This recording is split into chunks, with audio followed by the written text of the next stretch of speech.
पश्चिम महाराष्ट्रात आणि राज्यात पूर्णपणे धुमाकूळ घातलेल्या अवकाळी पावसानं एकंदरीत पाटण तालुक्यातील जे काही पाऊस पडलेला आहे या अवकाळी पावसामुळे जे माळवं पीक असतंय म्हणजे भाजीपाला असेल, त्यासोबत काकडे असेल, टोमॅटो असेल, भुईमुग असेल, हे शेतकरी सध्या अडचणीत आले. आता सध्या आपण आहोत एका काकडीच्या शेतात आणि आपल्या सोबत आहेत शेतकरी आणि ते काय त्यांची जी काही नुकसान झालं ते सांगतात. काय एकंदरीत अवकाळीमुळे नुकसान झालं? अवकाळी पूर्ण प्लॉट गेलेला आहे. 2 महिन्यातच प्लॉट बघितला तर असतो, पण हा 1 महिना लावून झालेला आहे. आणि ज्यावेळी तोडणीच्या भरात आला त्यावेळेस पूर्ण प्लॉट गेलेला आहे. जे घातलेला खर्च सुद्धा 1,00,000-1.5 लाख खर्च घातलेला सुद्धा निघणार नाही.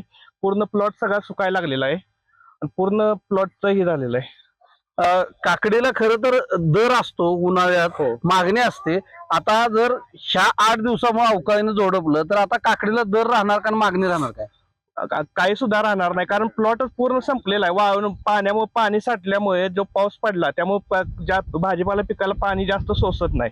जे पाणी जास्त राहिलं त्यामुळे पूर्ण प्लॉट हे गेलं, सुकून गेलेला आहे. आपल्या सोबत दुसरे एक शेतकरी आहेत ज्यांचा कांदा पीक हे अक्षरशः कुजून गेलेलं आहे. त्यांच्यासोबत आपण बोला. कांद्याचं सध्या पीक हे बाजारात मागणी वाढते, मात्र तुमच्या या अवकाळीमुळे कांद्याला काय फटका बसला?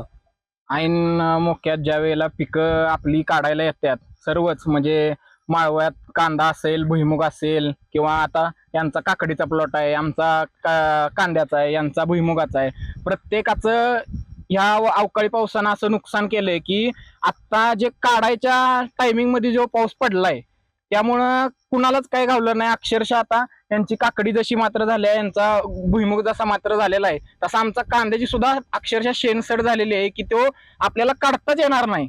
अशा पद्धतीनं शेतकऱ्याचं एक मोठं नुकसान झालेलं आहे. आता कांदा पिकाबरोबर या सातारा जिल्ह्यामध्ये भुईमुग हे पीक मोठ्या प्रमाणावरती असतं आणि भुईमुग हा आता काढणीला आला असतो उन्हाळी. मात्र अवकाळी पावसानं काय या भुईमुगाची अवस्था केली हे आता आपण पाहणार आहोत. काय सांगाल, भुईमुग पीक तुमचं कसं नुकसान झालेलं आहे? भुईमुग पिकाचं नुकसान पाण्यात भुईमुग आहे सगळा, आणि 30% भुईमुग हातात येतोय फक्त. 100%तली शेंग 60 ते 70% शेंग लागलेली असती भुईमुगाला, ती त्यातली साहेब 30% फक्त. सरकारला माझी एवढीच विनंती आहे, जेवढा काय आम्ही खर्च गाठलेला होता त्यातला खर्च वाईट सुद्धा आम्हाला भेटला नाही. ही बघा तुम्ही साहेब शेंग बघू शकता, ही बघा कायच भुईमुगाला शेंग म्हणजे उत्पन्नच नाही आमच्या शेंगाला काय भेटलेलं, आरास नुसते. आणि जेवढं काय उपटतोय आपण ते सगळं खालीच राहतंय भुईमुगात पीक. हातात कायच येत नाही. हातात फक्त 20% शेंग येते, ती पण कोंब आलेली शेंग आहे साहेब सगळी. ही बघताय तुम्ही साहेब.